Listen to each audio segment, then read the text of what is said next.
సహోదరి సహోదరుడా, నీవు ఏ స్థితిలో ఉన్నా సరే నీ హృదయంలో ఎల్లప్పుడూ ప్రార్థన చేస్తూ ఉండాలి.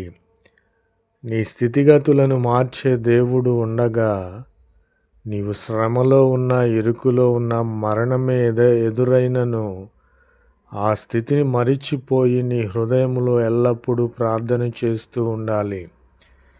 నీవు ఎలాంటి స్థితిలో ఉన్నా, నీవు ఎక్కడ ఉన్నా సరే నీ హృదయంలో ఎల్లప్పుడూ ప్రార్థన చేస్తూ ఉండాలి. నీవు అన్యజనుల మధ్యలో ఉన్నావా, లేదా అన్యజనాంగము మధ్యలో నీవు ఒక్కడవే ఉన్న ఎడల, నీవు ఎక్కడ ఉన్నా సరే నీ హృదయంలో ఎల్లప్పుడూ ప్రార్థన చేస్తూ ఉండాలి. నీవు ఏ వయస్సులో